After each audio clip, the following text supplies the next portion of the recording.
How you doing? I thought I'd give you a quick update on work so far, how I'm progressing on the Pittsburgh Model Railroad. Since my last video, I've managed to get quite a lot done. So I'll just take you over the different bits. So I think the last time I was building the helix, so that's now finished. I've got the helix finished and I've got the off road done, and I got that ballasted just yesterday, just waiting for it to dry.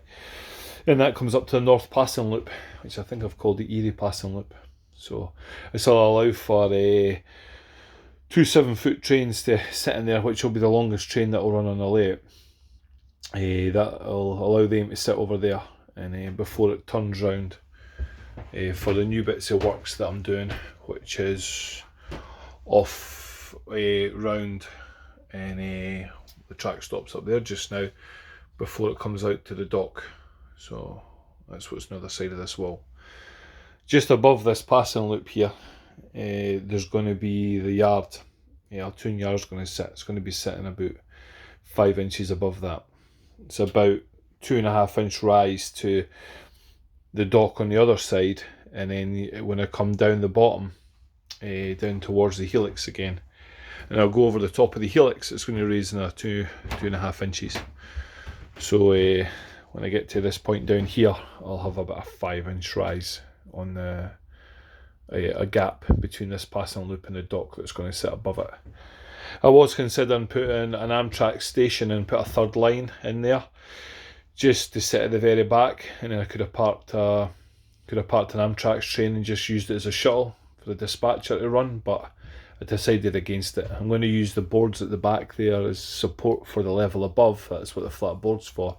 And I'll put a back scene in there. I'll probably maybe make it look like it's underground or an industrial kind of area, or arches, or maybe something like that. But I'll think about that when it comes to it.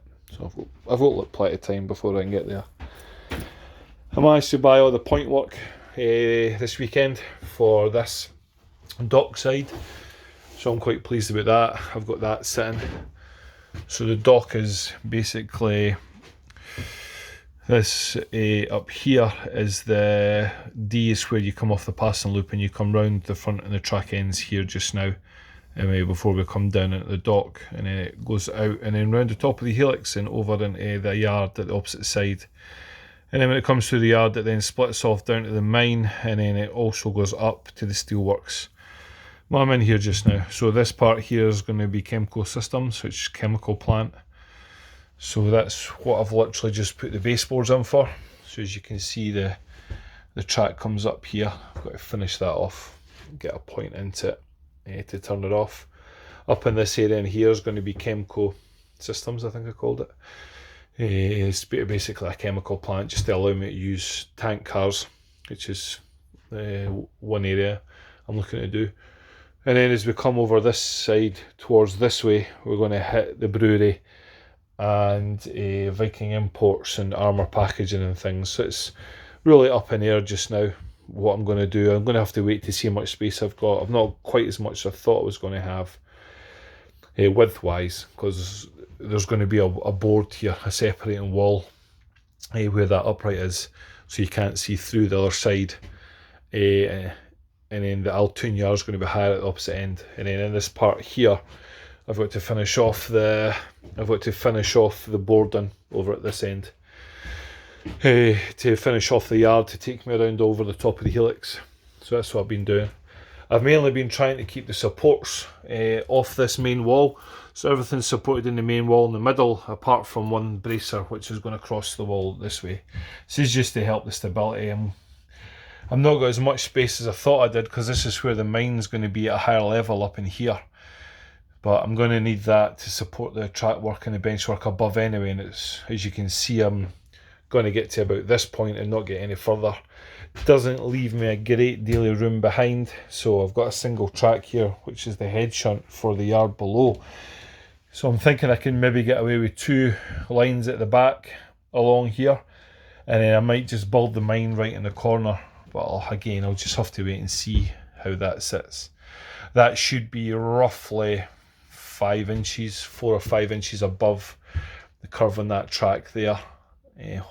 just pretty much above, the track should come through just above the line that's on the wall there. So that's how that's sitting. So I've been saving my timber up for a couple of months for this. I got all the point work saved up, so I've just marked on the board where the supports are below and no point areas. So that board's going to shoot through the wall behind, but basically I'm going to use, as you can see, it overshoots where the wall's going to be. The wall's going to come down here and all the way straight down this side and end at apps, which will create a void in the middle, which will run all my wiring.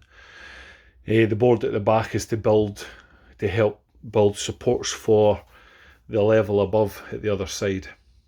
But I'll get that sorted out. I'll need to have a look at that actually. So that's where I'm sitting just now. It's looking okay. I'm quite pleased with it. It's been a bit of a busy trek to get it to this stage, but it's been good. It's been really good.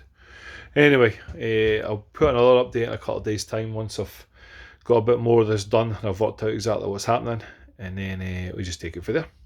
So take it easy and have a good day. Thanks. Bye.